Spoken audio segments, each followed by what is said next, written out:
अमुक ठिकाणी अशी मुलं ठेवलेली आहेत, अतिशय वाईट कंडिशनमध्ये आहेत आणि तिथल्या त्या ज्या प्रमुख आहेत त्या सांगतात की ही सगळी आम्ही मुलं दत्तक देतो. इंटरनॅशनली नोंद झालेली संस्था होती की तो मनुष्य किती निर्ढावलेला आहे, त्याचा जो संचालक होता आणि त्याची काय पॉवर असेल हे लक्षात येत होतं. अनाथ आश्रमांचे पाळणे असतात काही स्टेट्समध्ये, तर त्यांनी ते योजनाही सुरू केल्या होत्या की मुद्दाम पाळणा ठेवायचा असा बाहेर.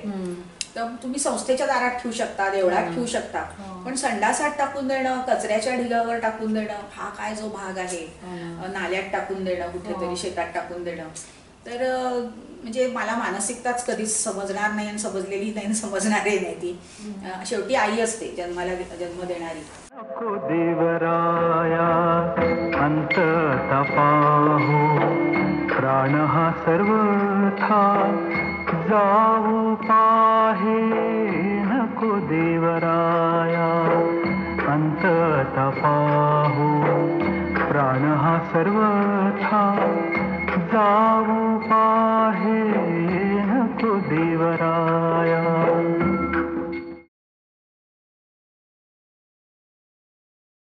नमस्ते. नमस्कार. वास्तवापलीकडच्या वास्तवामध्ये परत एकदा तुमचे मनपूर्वक स्वागत. आजचा विषय आहे दत्तक घेणं म्हणजेच ॲडॉप्शन. तर तेही किती म्हणजे इमोशनल, फिजिकल, कल्चरल, फायनान्शियल नॉर्म्सची एकजूट आहे हे सगळं अनुराधाताई सांगेल. पण तत्पूर्वी मी तिच्याच या पुस्तकाचं थोडंसं वाचते. एकूणात अनाथांना घर देणारे पालक आपल्या म्हणणाऱ्या यशोदा या देशात आहेत. हे खरंच किती छान. फक्त तो कृष्ण कोणाचे तरी ओरबाडलेले बाळ नसावे. दत्तक पद्धतीबद्दल वास्तव सांगायचा निव्वळ हेतू या लेखाचा आहे आणि या इंटरव्ह्यूचा पण आहे. कोणत्याही चांगल्या बाजूला दुसरी बाजू असतेच. ती अनुभवातून कशी उघडी येते बघूच या. तर अनुराधाताई, हे दत्तक हे सुद्धा बाल आधारशी कसं काय जोडलं गेलं? ऍक्च्युली कसं झालं की दत्तक म्हणजे चाइल्डलाईन जेव्हा आपल्याकडे हेल्पलाईन मुलांची होती, पूर्वीची चाइल्डलाईन आताची बालाधार, तर त्यावेळेला दत्तक विधानाबद्दल सल्ला मागणारे जसे म्हणजे दत्तक आम्हाला मुली घ्यायचं आहे तर कसं काय होईल म्हणून सल्ला मागणारे जसे आमच्याकडे यायचे, तसे त्यातले गैरप्रकारांवर प्रकाश टाकणारे पण यायचे की अशी अनेक संवेदनशील माणसं किंवा संस्था असतात की ज्यांना त्यात स्वतः काही कारणाने पडता येत नाही, पण त्यांना ते गैरप्रकार भोगवत नसतात. तर मुळात ते दत्तकाचा प्रश्न माझ्याकडे असा जरा थोडासा वाईट ह्याने आला की अमुक ठिकाणी अशी मुलं ठेवलेली आहेत, अतिशय वाईट कंडिशनमध्ये आहेत आणि तिथल्या त्या ज्या प्रमुख आहेत त्या सांगतात की ही सगळी आम्ही मुलं दत्तक देतो. किंवा एक खूप प्रतिष्ठित इंटरनॅशनली नोंद झालेली संस्था होती किंबहुना त्यांनी त्यांच्या संस्थेत म्हणजे बहुतेक दत्तक संस्थात अशी पद्धत असते की जेव्हा ते मूल दत्तक दिलं जातं तर तेव्हा काहीतरी समारंभ करतात छानसा, आणखीन मग कोणाला तरी बोलवतात आणि ती जी दत्तक घेणारी भावी आई असते तिच्या ओटीत ते मूल अगदी ओवाळून वगैरे बारसं केल्यासारखं करून घातलं जातं. फार गोड हृदय कार्यक्रम असतो तो. तर अशा एका कार्यक्रमाला त्या संस्थेने मला बोलवलं होतं आणि ती किती सुंदर संस्था आहे असं माझं मत झालं होतं. पण नंतर कोणीतरी माझ्या दारात एक दिवस म्हणजे फोन तर आलेच होते निनावी, पण कोणीतरी एक मोठं पॅकेट आणून टाकलं आणि ते पाहिल्यावर म्हणजे बेशुद्ध पडायची वेळ होती. इतके गैरप्रकार त्याच्यातून उघडपणे, तो मनुष्य किती निर्ढावलेला आहे, त्याचा जो संचालक होता आणि त्याची काय पॉवर असेल हे लक्षात येत होतं. म्हणजे कोणी लिहून दिलं होतं? पेपर्स, डॉक्युमेंट्स होते म्हणजे जे ऍक्च्युअली गव्हर्नमेंटकडे, संबंधित अधिकाऱ्यांच्याकडे, पोलिसांकडे गेलेले होते. आणि एकदा मी ही केस हँडल करते मग ते मीडियात खूप गाजलं आणि त्याच्याबरोबर मग अनेक पीडित लोकांनी माझ्याशी संपर्क साधायला सुरुवात केली की आमचं मूल पळवलंय किंवा आम्हाला म्हणजे फसवून आमची मुलं काढून घेतली वगैरे अशा तऱ्हेचं. आणि मग त्या केसेस करता करता करता करता खूपशा गोष्टी उलगडत गेल्या. म्हणजे एक CARA नावाची संस्था आहे का, सेंट्रल कारा म्हणतात आहे ती. पहिल्यापासून एक अडॉप्शन कंट्रोल म्हणजे त्याला पूर्वी एक वेगळं नाव होतं, मला आता पटकन आठवत नाही येते, पण कंट्रोलिंग एक बॉडी आहेच कायम, म्हणजे त्याच्याबद्दल कायदेही खूप कडक आहेत. पण नंतर जसजसे गैरप्रकार वाढत गेले तसतसं मग ते कारांनी सगळीकडनं साड्या आवडल्या आणि ती प्रक्रिया खूप कडक केलेली आहे. ती करूनही त्याला काय म्हणायचं, आपल्याकडे कसं असतं ना की कायदा चांगला केला की त्याला पळवाटा शोधणारे अधिक हुशार खूप असतात. तर त्यामुळे पळवाटा शोधून अजूनही गैरप्रकार चालूच आहेत. तर त्याचे ते काही काही म्हणजे ओघाओघात मी सांगेनच, पण म्हणजे मुळात मला असं सांगायला आवडेल की ही खूप खरं छान संकल्पना आहे की ज्या बाळाला छप्पर नाही त्याला छप्पर मिळतं, चांगलं प्रेमाचं घर मिळतं. आणि ही आपली खूप जुनी कल्पना आहे नाही का, की एक पीडित आई देवकी होती जिची मुलं मारली जात होती आणि ते एक मूल वाचलं आणि ते यशोदेनी वाढवलं. म्हणजे ते तसं आहे तसंच रोहिणीनी त्या बलरामाला पोटात ते सरोगसीचा सुद्धा कॉन्सेप्ट आपल्या पुराणात आहे. कधी कधी अभिमान वाटतो अशा देशात जन्माचा की ज्याच्याकडे या पुराणात ह्या सुद्धा कथा आहेत. तर ते एक आदर्श आपल्या समोर असतोच त्या यशोदा आणि देवकीचा. पण जेव्हा मग बायका हे का म्हणजे यशोदा व्हायला जातात, त्या आपणून जातात का, तर खरोखर हे आहे काही आहे. माझ्याच कॉलनीत आता मला आठवलं की एक महिला आहे, त्यांना मूल होणार नव्हतं असंही नव्हतं, वय फार होतं असंही नव्हतं, पण एक सामाजिक उत्तरदायित्व म्हणून त्यांनी पहिलं मूल दत्तक घ्यायचं ठरवलं. त्यानंतर त्यांना मुलगाही झाला. आणखीन खूप सुंदर ती दोन्ही मुलं आता तिथे वाढतायत मी पाहते. तर अशीही करणारी माणसं आहेत, म्हणजे beginning from the positive side. आणि ज्यांना बहुतेक वेळेला काय होतं की लग्न झाल्यावर काही वर्ष आजकालच्या दिवसात प्लॅनिंग म्हणून किंवा पूर्वी असंच, पण ते वाट पाहिली जाते आणि मग एक 8-10 वर्षांनी मूल होत नाही आहे म्हटल्यावर कुठेतरी ते लोक विचार करतात पर्यायांचा. तर सरोगसी हा किंवा फर्टिलिटी क्लिनिकमध्ये जाणं हे खूप महाग असतं. म्हणजे दत्तक प्रक्रिया ही खूप स्वस्त आहे असं नाही, परंतु ते खूपच महाग असतं. परवडते की नाही असतं, त्याचे सक्सेस रेट किती आहे मी आता सांगू शकत नाही, कारण मी काही त्यातली तज्ज्ञ नाहीये. परंतु त्यापेक्षा मग दत्तक घेण्याकडे लोकांचा कल असतो.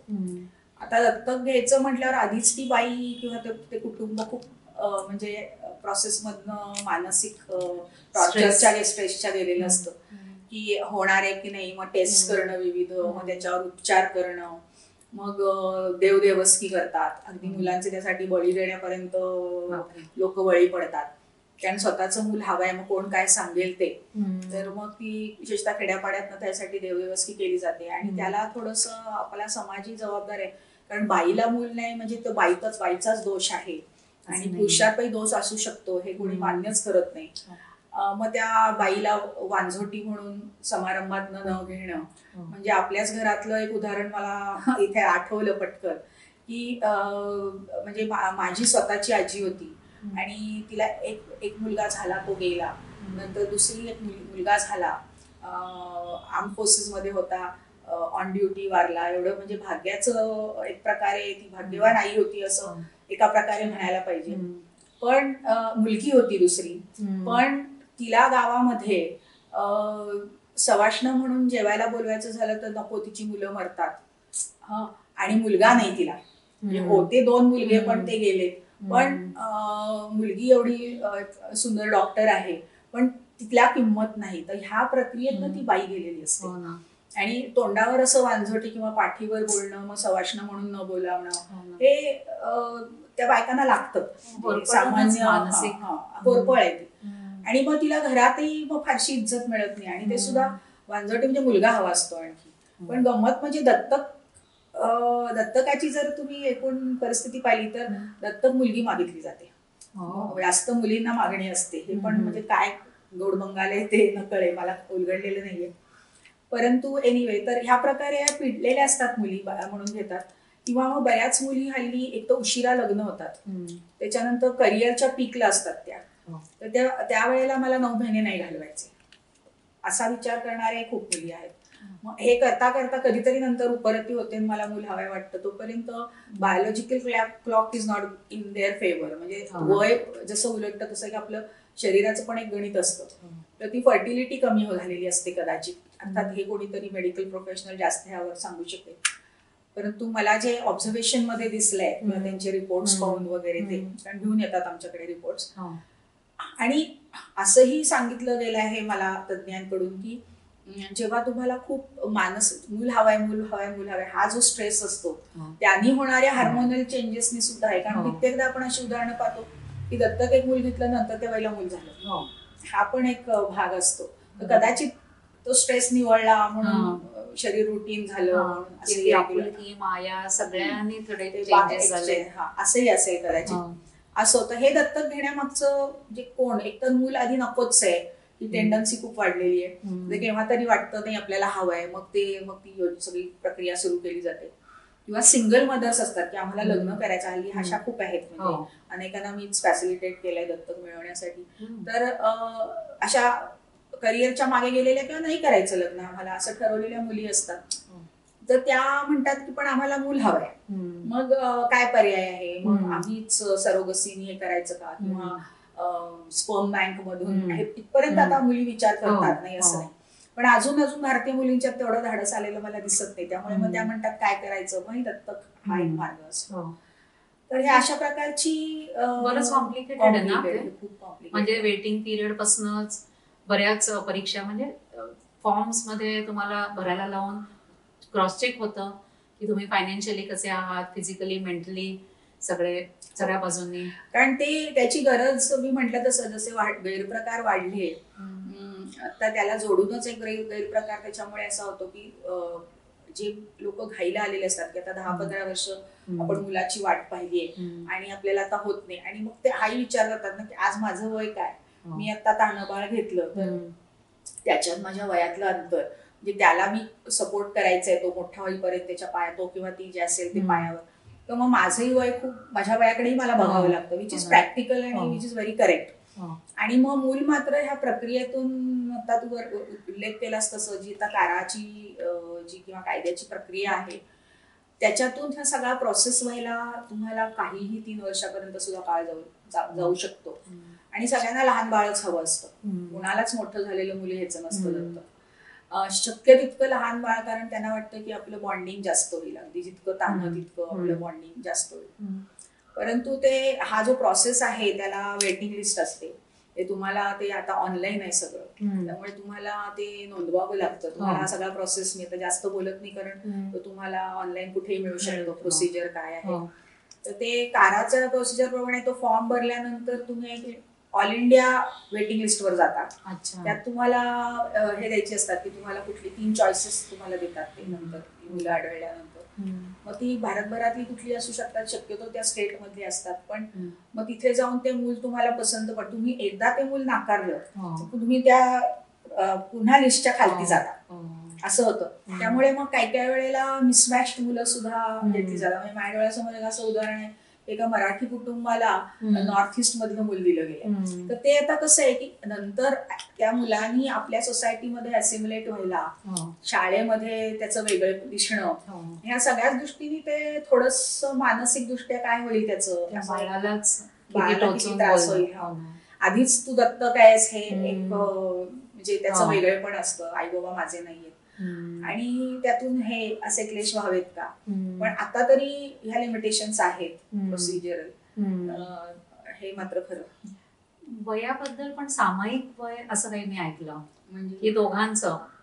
हो, त्यांचं बरोबर आहे. दोघांच्या वयाचा विचार करून, म्हणजे आई बाप आणि ते मूल ह्याच्यामध्ये किती अंतर असलेलं चालतं याचे नियम आहेत. तर म्हणजे तुम्ही जर खूप मोठे 50 नंतर असाल तर तुम्हाला तान्हबाळ नाही दिलं जात, असं म्हणजे असे अनेक किंवा अमुक एक वयानंतर दत्तकच दिलं जातं. हे पण आहे, कारण ते बरोबर आहे ना, दत्तक संस्था त्यांचे प्रॅक्टिकल भाग आहे की त्या आई वडिलांनी त्या मुलाला पायावर उभं राहीपर्यंत असायला पाहिजे, सक्षम असायला पाहिजे, नुसतंच फायनान्शियली नाही तर सक्षम असायला.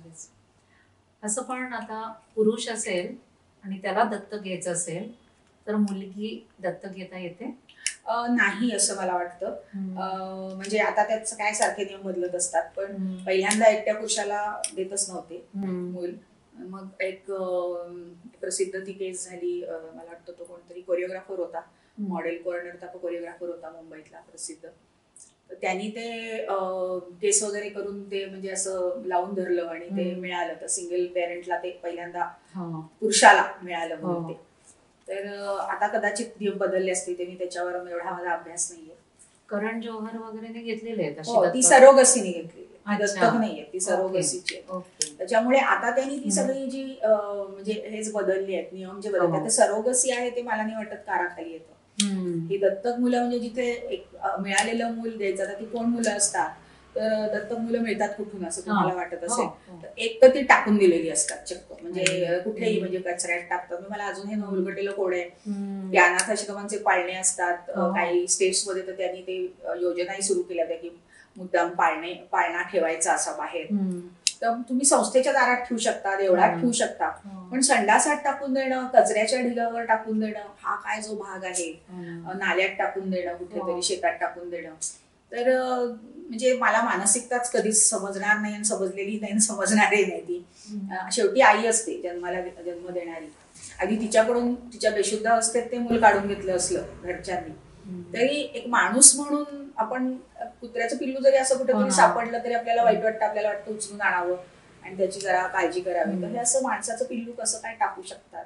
म्हणजे असं पण असू शकेल की तिचं रेप झालं आणि तिला इतका राग आहे, पण तिने ते बाळ वाढवलं, असंही असू शकेल. काय खरं असू शकतं, पण तो राग ते बाळाला अशा प्रकारे टाकून कदाचित काढला असेल, होऊ शकतं. पण अशी जी सापडलेली मुलं, म्हणजे अशी टाकून दिलेली मुलं असतात, काही काही वेळेला खूप वेळ वाटतं. आता माझ्याकडेच एक एसटी स्टँडवरनं एक वर्तमानपत्र विकणारा पोऱ्या होता. आम्ही आउटरीच चाइल्डलाईनचं करायचो, त्याच्यामुळे सगळ्यांना माहित होतं की काही अडचण असली तर असा नंबरवर फोन करायचा. तर तो नेहमी सांगायचा एक मुलगा इथे हरवलेला आहे बरं का, या बरं का. पोलिसांनाही सांगायचा, आम्हालाही सांगायचा.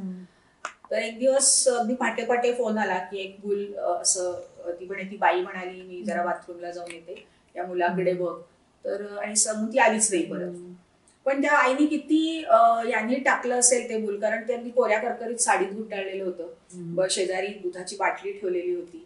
म्हणजे तिने अगदी नाईलाजाने काय कारणाने बिचारीनी, तिच्यावर काय परिस्थिती असेल, टाकलं असेल. ते घेऊन आलो आम्ही. नंतर ते असं मूल, ती पण इतकी म्हणजे मायाची कशी त्यांना कळते. तर आम्हाला फोन आला, मला माझ्या कोऑर्डिनेटरला, अर्थात आमचे ड्युटी आवर्स नव्हते, तर सकाळच्या ड्युटीवर जी होती मुलगी ती अपंग होती, पोलिओग्रस्त होती. तर तिला म्हटलं घेऊन या. आम्हाला वाटलं नॉर्थ, यांनी सांगितलं 3 एक वर्षाचं मुल आहे, म्हटलं रिक्षात घालून घेऊन ये, जवळच आहे. तर ऍक्च्युली ते 3-4 महिन्याचं होतं. आणि मग तिने ते कसं बसं उचलून आणलं रिक्षातनं, आणि तिचा स्पर्श त्याला पहिल्यांदा झाला होता, त्यामुळे ते सारखं तिच्या पोटाकडे असं वळलं. आणि नंतर जेव्हा मी घेतलं, मग ते मलाही असंच बिलगायला लागलं, मला, माझ्या कोऑर्डिनेटरला वगैरे. आणि नंतर मग त्याला सगळं जरा दूध बीत पाजलं, स्वच्छ केलं, स्वच्छच होतं तसं, पण जरा ती अशी कोरी करकरीत साडी होती, ती बाजूला करून जरा मऊ आपण दुपटं घातलं. आणि नंतर सोफोश सारखी जी संस्था आहे, त्यांनी आम्हाला सांगून, आमची पार्टनर ऑर्गनायझेशन होती, इतक्या लहान बाळाचं काही असलं तर आमच्याकडे सोय असते, त्यामुळे बेबी वॉर्मर वगैरे घेऊन आम्ही येऊ तिथे. मग ते आले त्यांचे तज्ज्ञ, दाया त्यांच्या, आणि त्यांनी ते मूल घेतलं. पण कडेवरनं जाताना सुद्धा ते असं मागे वळून बघत होते, एवढं लहान बाळ, अजून मान सुद्धा नीट धरता येत नव्हती, अशक्त होतं बाहेर. पण ती त्यांना समजते, ती सारखं असं पोटाकडे वळणं, ज्यांनी आपल्याला पहिल्यांदा हातात घेतलं त्याच्या पोटाकडे वळणं, अशा अनेक प्रकारे मुलं टाकली जातात. त्याच्यामुळे आणि कसं असतं की का टाकली जातात हा पण एक म्हणजे प्रश्न आहे. तो एक तर आपण म्हटलं तसं फसवल्या गेलेल्या मुली असतात, बलात्कारित मुली असतात, त्यांची मुलं कदाचित त्या नाही टाकत, त्यांचे घरातले टाकतात किंवा त्याही टाकतात. म्हणजे असं काय सांगता येत नाही. म्हणजे असं येतात केसेस, शेतात गेली तिथेच बाळ, तिला कळलंच नाही, किंवा अशी. पण आता म्हणजे ह्या बाबतीत अशाही केसेस आहेत माझ्या पाहण्यात की आम्ही तिला बलात्कारित म्हणून किंवा तिला कोणीतरी मॉलेस्ट करते रेग्युलरली म्हणून आणली, आणि नंतर जेव्हा मेडिकलला पाठवली गेली, आपण तिला शेल्टर होम मध्ये ठेवली, तर त्या मेडिकलमध्ये लक्षात आलं की ती प्रेग्नंट आहे.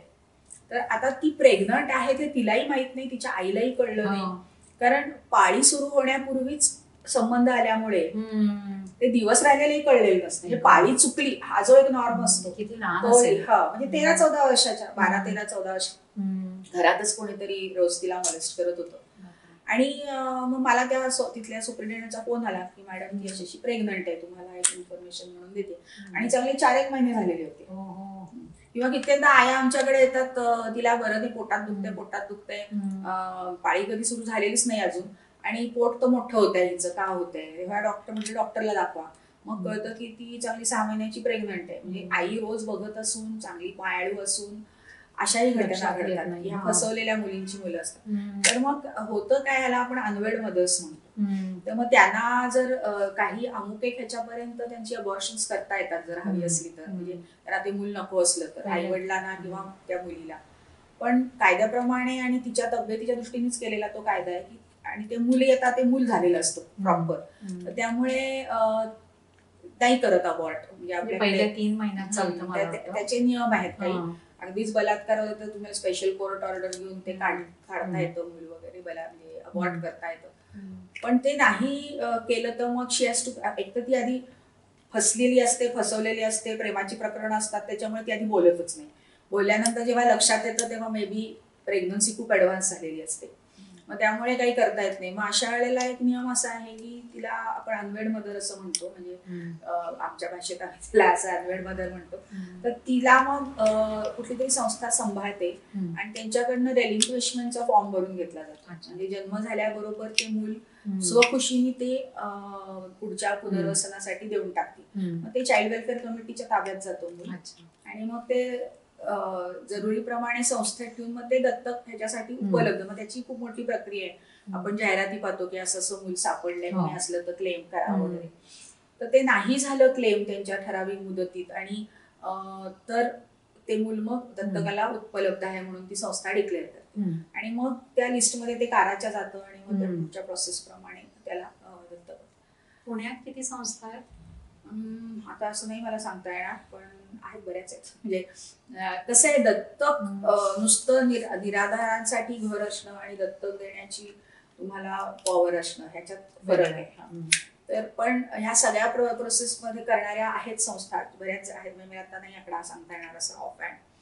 पण हे सगळं जे होतं ते बालकल्याण समितीच्या माध्यमातून होतं. म्हणजे ते मूल दत्तक जातं, ती संस्था नाही दत्तक देत, ती बालकल्याण समितीच्या थ्रू दत्तक दिली जाते. तर याच्यामध्ये मग हे नंबरवर खाली करणं किंवा परस्पर देणं, किंवा त्याला आणखी पण मार्ग काढतात की म्हणजे एखाद्या, आता अनवेड मदर मी जसं म्हटलं, तर त्या डॉक्टरला कळलेलं असतं, तिला प्रायव्हेट हॉस्पिटलमध्ये ऍडमिट करतात. मग तिथेच दुसऱ्या एका म्हणजे ती जिला मूल दत्तक घ्यायचंय, ती ऍक्च्युली ती मुलगी तिच्या नावाने ऍडमिट होते. म्हणजे आपोआपच बर्थ सर्टिफिकेटला ते दत्तकचा प्रश्नच येत नाही. ते मुलंच तिला झालं म्हणून आता तो खोटे पण आहे, आणि याच्यासाठी भरपूर पैसे मोजले जातात. अशा काही लोकांचे मी रिकव्हरी करून दिलेत पैसे, कारण कुठेतरी पुढे जाऊन त्यांना त्रास होऊ शकतो, कारण ते टोटली इलिगल आहे असं करणं, आणि ह्याच्यातनं खूप गैरप्रकारही होऊ शकतात. मुलांचं ट्रॅफिकिंग होऊ शकतं, काही होऊ शकतं, म्हणजे वाईट कारणासाठी मुलं अशी घेतली जाऊ शकतात. त्यामुळे कायद्याचा खूप त्याच्यावर अंकुश आहे, आणि तरीही हे गैरप्रकार होतात. आणखीन एक माझ्याकडे विचित्र प्रकार आला, म्हणजे मला वाटलं होतं का मला सगळे गैरप्रकार कळाले दत्तक प्रक्रियेतले, पण आणखी एक विचित्र प्रकार माझ्याकडे आला. म्हणजे त्यांनी सांगितलं की माझा मुलगा विखरलाय, कारण मी त्याला लहानपणी सांगितलं नाही तो दत्तक आहे, आणि आता त्याला कळलं तर तो विखरलाय पूर्णपणे. तर त्याच्या काउन्सिलिंगसाठी ते माझ्याकडे आले होते, किंवा सल्ल्यासाठी. तर म्हटलं कुठून घेतलं दत्तक, मी एक नॉर्मल प्रश्न विचारला. तर कारण दत्तक दिल्यानंतर ती जी संस्था असते, ज्या संस्थेतून त्या मुलाला घेतलं किंवा मुलीला घेतलं, तर त्यांना नियमानुसार खूप फॉलोअप ठेवावा लागतो. अमुक एक दिवस, की बाबा ते मूल होम व्हिजिट्स करतात, आधी होम व्हिजिट्स करतात, नंतर होम व्हिजिट्स करतात. एवढंच नाही तर परदेशात मूल दत्तक गेलं असलं तर त्यांची त्या संस्थांशी म्हणजे जिथे म्हणजे कोऑर्डिनेशन असतं, की त्यांच्या सोशल वर्कर्सच्या माध्यमातूनही त्या घरात ज्या मुलांवर ते पाठ ठेवली जाते की त्याचं व्यवस्थित चाललंय नाही, आणि हे ह्याला एक चांगल्यापैकी पिरियड आहे, किती दिवस करायचं, किती महिने करायचं, किती वर्ष करायचं. तर हे सगळंच टाळण्यासाठी मग स्वतःच नाव तिथे लावायचं. आता ह्या मुलाच्या बाबतीत झालं होतं की जी फर्टिलिटी क्लिनिक्स आहेत, आणि ते मला त्यांनी जे नाव घेतलं ते म्हणजे मला खूपच मोठा धक्का बसला, कारण खूप वेल नोन गायनाकॉलॉजिस्ट होते, आणि अतिशय म्हणजे मला सुद्धा नितांत आदर आहे त्या व्यक्तीबद्दल, अशी ती व्यक्ती होती. आणि त्यांच्याकडे जेव्हा फर्टिलिटी क्लिनिक सुरू झालं, तर तेव्हा म्हणजे बहुतेक वेळेला फर्टिलिटी क्लिनिकमध्ये म्हणजे ते काय टेस्ट ट्यूब बेबी असते ना ती, कारण तर अनेक एम्ब्रिओज वाढतात एकदम, आणि मग बहुतेक वेळेला अशा ठिकाणी जुळी तिळी चवळी वगैरे अशी होतात, 5 मुलं झाली वगैरे असं. आता ह्याला वाईट म्हणायचं का चांगलं, आय रिअली डोंट नो. त्यांनी अशी जी जोडपी त्यांच्याकडे जी फर्टिलिटी ट्रीटमेंट सक्सेसफुल झाली, मग त्यांच्या लक्षात येतं सोनोग्राफी किंवा इतर काही मार्गाने की नाही 2 आहेत 3 आहेत वगैरे. मग त्यांना त्या जोडपंही आता वयाने मोठं झालेलं असतं, एवढा खर्चही केलेला असतो, एवढी मुलं सांभाळण्याचं त्यांचं प्लॅनिंग नसतं. मग काय करायचं, तर मग काही एम्ब्रिओज अबॉर्ट करायचे. तर तेही मानसिक क्लेश असतात. आपलंच बाळ आणि कोणतं बाळ करतोय अबॉर्ट, नाही का, म्हणजे खरंच किती विचित्र आहे सगळं. क्लिनिकली आणि सगळ्याच चॅलेंजिंग आहे, मानसिक दृष्ट्या तर फारच.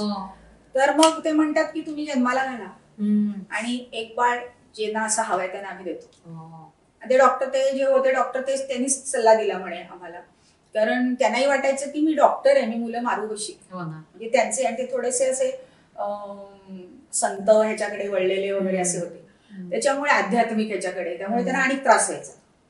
तर आता तुम्ही मला सांगा की काय ह्याच्यात म्हणजे चूक म्हणायचं बरोबर म्हणायचं. त्या मुलाचं भलंच झालं, एक तर जीव वाचला आणि अतिशय सुंदर घरात गेला, छान त्याचं शिक्षण वगैरे झालं आणि त्या डॉक्टरने एक बाळ वाचवलं. पण हे सगळं इलिगल आहे, कारण असं जरी चांगलं वाटलं तरी याचा गैरवापर ह्या मुलांसाठी खूप होऊ शकतो. आणि चाइल्ड प्रोटेक्शनच्या अँगलने जर बघितलं तर ते रेकमेंड करता येण्यासारखं नाही.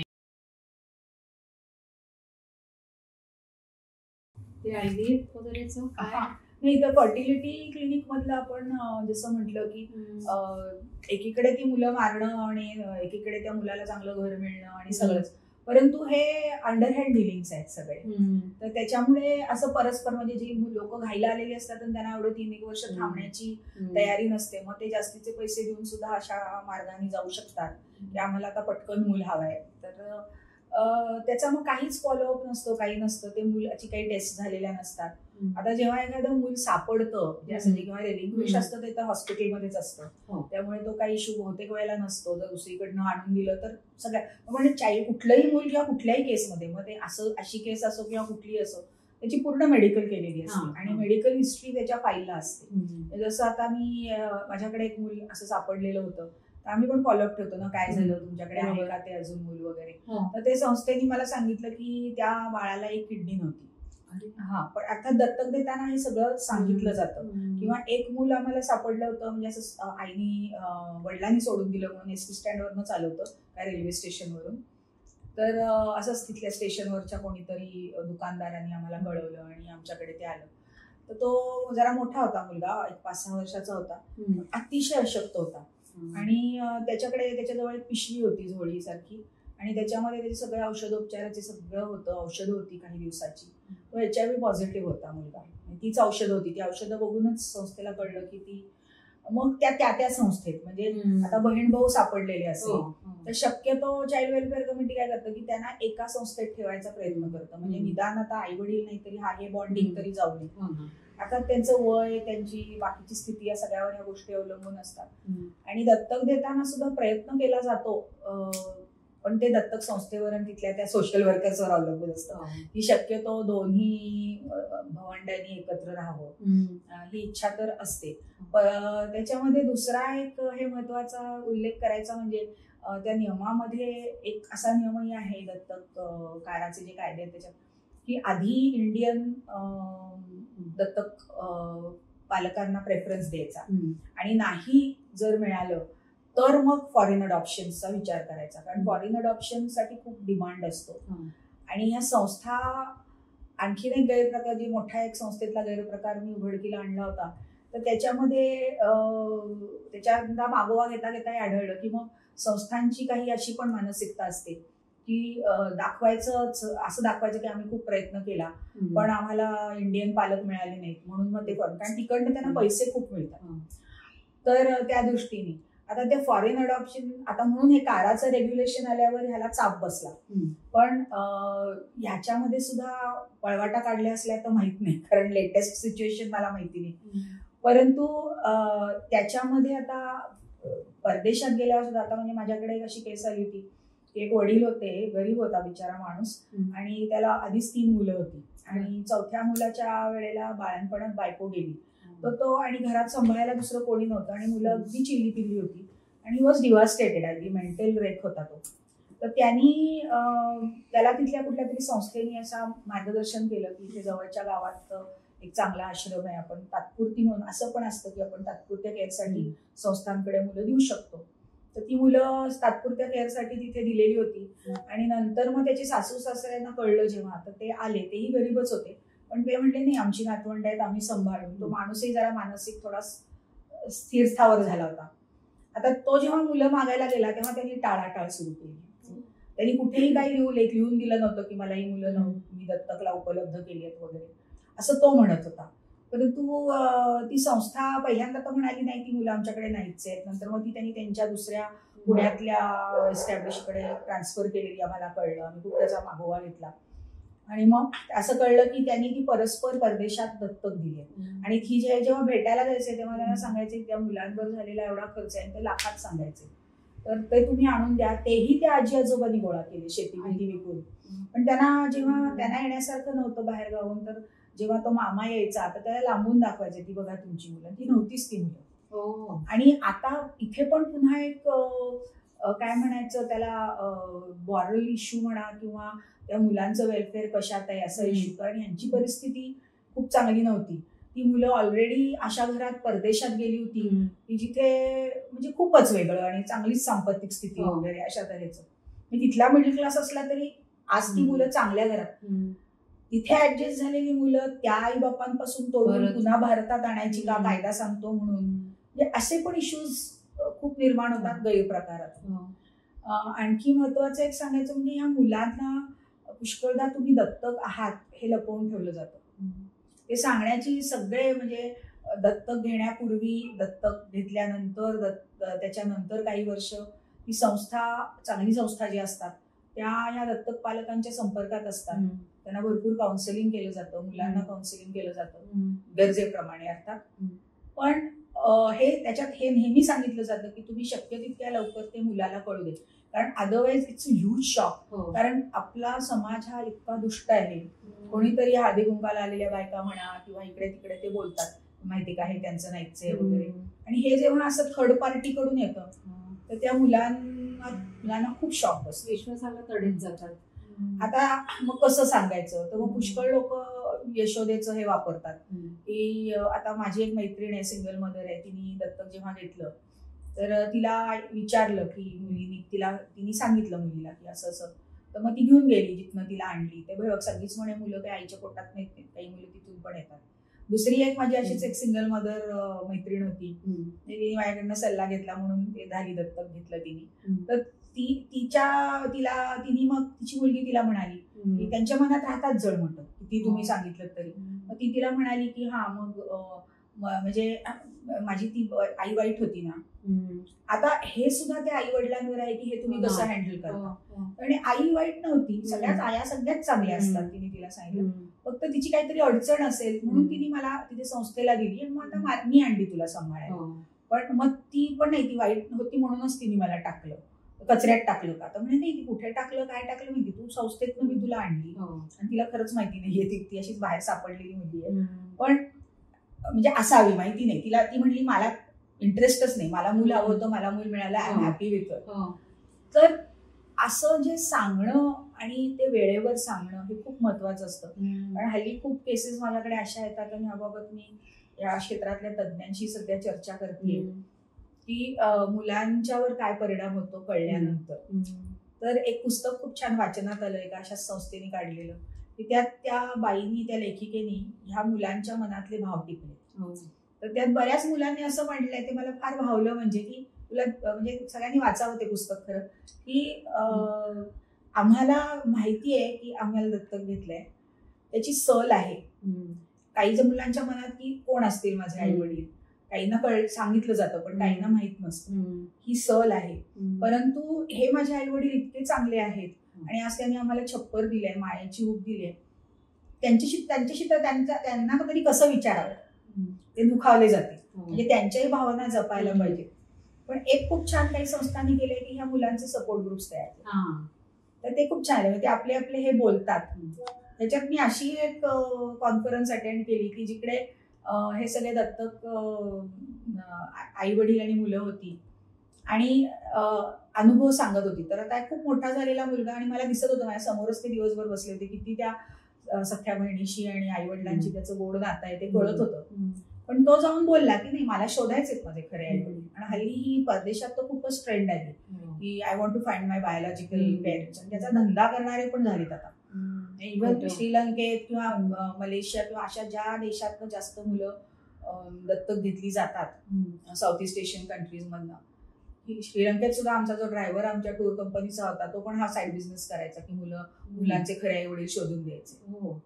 आता असे द्यावेत का नाही ह्याबद्दल पण खूप दुमतं आहेत. आपल्यासारख्या समाजामध्ये मी नेहमी असं इमॅजिन करते की अशी कुठली तरी संस्था आहे त्यांनी ते ट्रेस केलं.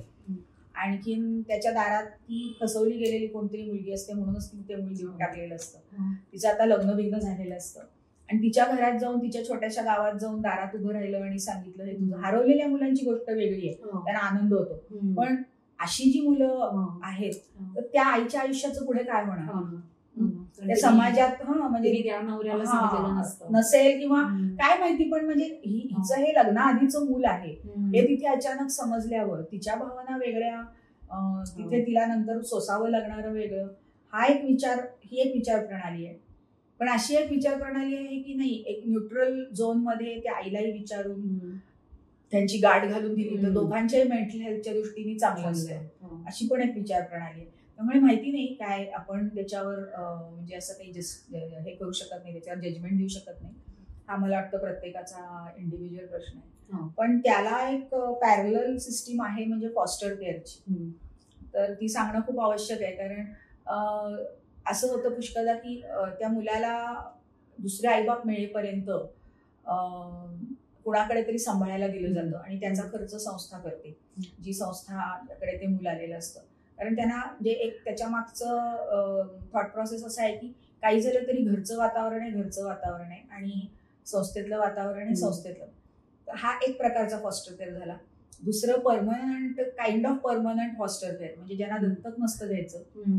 पण आता एक समजा माझ्याकडे अशा 2-3 केसेस झालेले आहेत की त्या मुलाचे जे आई वडील होते ते सांभाळण्याला सक्षम नव्हते.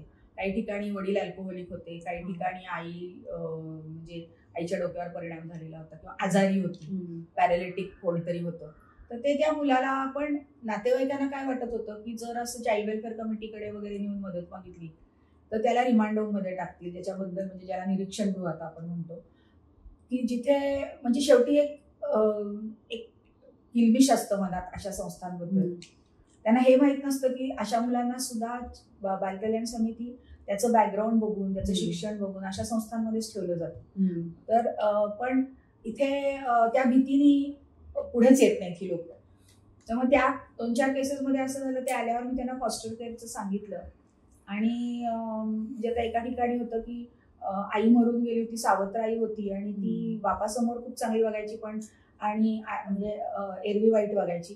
पण आई असली तरी बाप ते मूल द्यायला तयार नव्हता. म्हणजे मावशीकडे किंवा कुणा मावशी म्हणली मी सांभाळते, आजोबा म्हणले मी सांभाळतो, पण नाही. तर मग फॉस्टर केअर मध्ये काय होतं मी ज्या केसेस केल्या त्याच्यात की ते जे जोडपं असतं म्हणजे समजा आता म्हणजे एक काका काकू आहेत किंवा मावशी आहे किंवा आजी आजोबा आहेत तर ते कायदेशीर त्याला फॉस्टर केअर मध्ये घेतात. म्हणजे काइंड ऑफ दत्तक. पण दत्तकला कसं असतं तो त्यांचंच मूल होतं. सर्व सख्या मुलाचे अधिकार त्या बाळाला मिळतात म्हणजे प्रॉपर्टी राईट्स वगैरे. फॉस्टर केअर मध्ये ते काही नसतं, त्याच्यामुळे काही भीती नसते. पण तितक्याच कडक कायद्याने त्यांच्या ते घर शोधलं जातं. म्हणजे ते तरी सक्षम आहेत का नाही तर आगीतून उठून फुफाट्यात नाही तितकंच मॉनिटरिंग त्यांचं केलं जातं. काही ठिकाणी आम्हाला असंही करावं लागलं की फॉस्टर केअर मध्ये नातेवाईकांकडे दिलं आणि तरी मग ती येऊन आई त्रास द्यायची किंवा बाप त्रास द्यायचा, आमचं मूल काढून घेतलं असं तसं. तर मग पोलिसांची रिस्ट्रिक्शन ऑर्डर आपल्याला आणता येते की नाही ह्या लोकांना ह्यांना भेटूनच द्यायचे. म्हणजे जे बायोलॉजिकल आई बाप आहेत त्यांना भेटूनच द्यायचं नाही कारण ते त्रास देतात. त्या मुलाचं वेलफेअर हे शेवटी फायनल आहे. आणि मग ते फॉस्टर केअर मध्ये देताना सुद्धा तुमची सांपत्तिक स्थिती काय आहे, समजा आजी आजोबांनी घेतलं असेल तर तुमचं वय काय आहे. मग तुम्ही जर मेलात तर कोणीतरी मग ते लिहून विथ प्रॉपर्टी पेपर द्यावं लागतं की बाबा काका आहे किंवा मामा आहे की यांच्यानंतर मी जबाबदारी घ्यायला तयार आहे.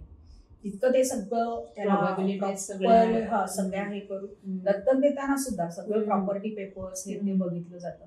त्याच्यात असाही एक गैरप्रकार ऐकला की ती आता ते कारामुळे होत नसेल कदाचित, पण घरी जेव्हा होम व्हिजिट्सला पाठवलं जातं तेव्हा मला काही पालकांच्याकडून तक्रारी आल्या होत्या की ते जे गव्हर्नमेंटचे ऑफिसर्स आले त्यांनी आमच्याकडे वेगळ्या वेगळ्या मागण्या केल्या. हा म्हणजे एका बाईचा तर कर म्हणजे तिने हिऱ्याच्या पुड्या मागितल्या ती तुम्हाला पटकन दत्तक मिळवून देते. किंवा मग माझ्या नातेवाईक तुमच्याकडे अमुक जेवायला केलंय का, हो का, आमच्या घरात खूप आवडतं, तू आमच्या सगळ्यांच्या घरांना जेवायला द्या. म्हणजे अशा शुल्लक पासून हिऱ्याच्या पुड्यापर्यंत हा बाजार झाला. मला सांगायचं इथे की हा बाजार आहे. ही मुलं अशी अवेलेबल होणं त्याच्यासाठी मग मुलं पळवली जातात. हा पण आपण प्रकार पाहिलाय की अंडर हँड जी मुलं अशी दत्तक दिली जातात की त्याला दत्तक म्हणता येत नाही, तुझंच मूल म्हणून घे, पण ती विकत घेतलेली मुलं असतात. म्हणजे दत्तक हा कारामधनं व्यवस्थित होणारा कायदेशीर प्रोसेस आहे किंवा फॉस्टर केअर.